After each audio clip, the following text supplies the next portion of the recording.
Bonjour à tous, dans cette nouvelle vidéo, on va essayer de voir ensemble ce que ça veut dire que exprimer quelque chose en proportion. On va trouver des exercices de mathématiques, on va demander quelle est la proportion de tomates dans les légumes, etc. Donc on va essayer de voir un petit peu comment on peut exprimer ça en mathématiques et à quoi ça correspond. Ça fait partie évidemment du cours sur les fractions, parce que vous allez voir que c'est un lien avec les fractions. Alors, quand on parle de proportion, on parle toujours d'une quantité totale, alors une quantité totale de légumes par exemple, et puis la quantité étudiée. Qu'est-ce qu'on regarde spécifiquement pendant cet exercice? Là, je vous ai parlé de tomates, par exemple, de tomates parmi les légumes. Donc on a une quantité totale, une quantité étudiée, et dans ces deux quantités, on va pouvoir exprimer une proportion, la proportion de la quantité étudiée. La proportion de la quantité étudiée par rapport à la quantité totale. Alors, la proportion, ça va être une fraction, et cette fraction, eh bien si la quantité totale c'est A, on peut le mesurer, hein, c'est une quantité, et la quantité étudiée c'est B, eh bien la fraction qui va nous donner la proportion de la quantité étudiée, ça va être la fraction B divisé par A. Alors ici c'est un petit peu théorique, je vous montrerai un exemple après pour que ce soit plus parlant pour vous. Alors d'où vient cette fraction B sur A? En fin de compte, quand on prend la quantité totale A et la quantité étudiée où il y a B éléments, et bien pour passer de la quantité totale à la quantité étudiée, on va pouvoir multiplier par cette proportion, justement, la proportion B sur A, hein, la proportion que l'on a exprimée ici avec une fraction, on peut la retrouver ici. Et ce nombre, B sur A, permet en fin de compte de passer de la quantité totale, ici, à la quantité étudiée, ici. Comme c'est un nombre qui permet de passer d'une quantité à une autre, c'est un rapport avec le coefficient de proportionnalité, donc c'est pour ça qu'on appelle ça une proportion, c'est un rapport avec la proportionnalité. On retrouve ici ce qu'on a déjà dit donc dans une précédente vidéo sur la définition des fractions, hein, je vous la mets en lien juste au-dessus, donc que si on fait A fois B divisé par A, eh bien ça donne le nombre B. On retrouve l'égalité de définition des fractions. On va faire un exemple, ça sera un petit peu plus parlant. Si on prend par exemple un collège où on a 397 élèves au total, dont 133 sont demi-pensionnaires, la question qu'on peut se poser, c'est quelle est la proportion d'élèves demi-pensionnaires par rapport au total d'élèves.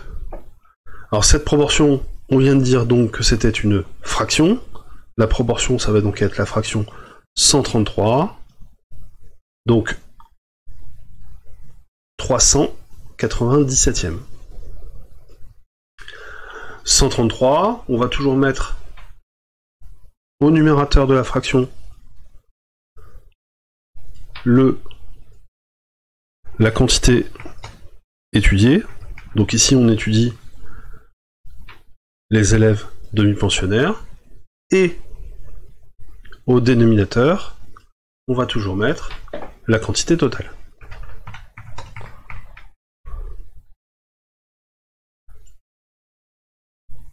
Ça va nous donner une fraction. Cette fraction, on essaiera de la simplifier. Bon, on mettra une vidéo. Vous pourrez regarder une vidéo que je vous mets en lien aussi ici sur la simplification des fractions. Bon, celle-là ne se simplifie pas, donc c'est la fraction 133 397e.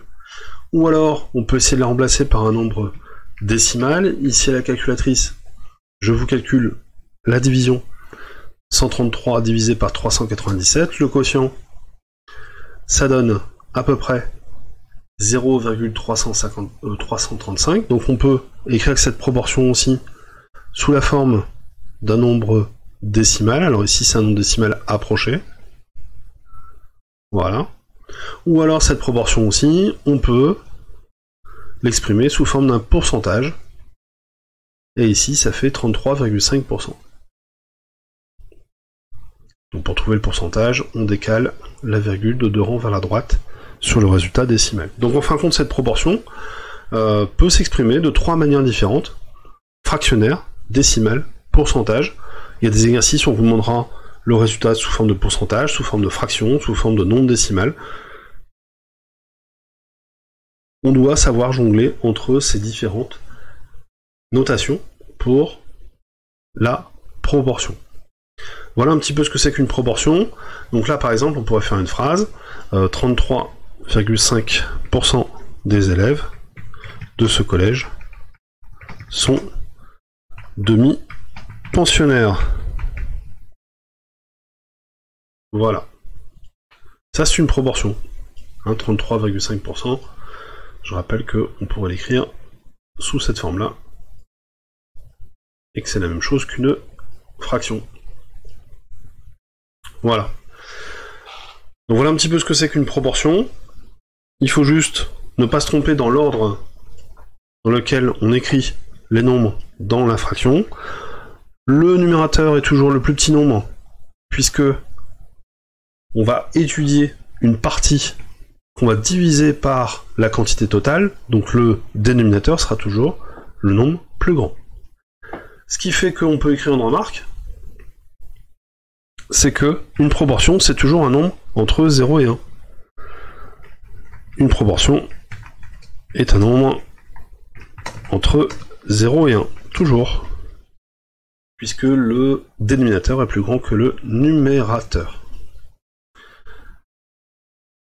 Voilà un petit peu ce petit cours sur les proportions. Merci, n'hésitez pas à vous abonner à ma chaîne, vous avez le petit logo qui apparaît, ou à vous abonner à la playlist aussi des cours de 5e, juste au-dessus. Merci, à bientôt.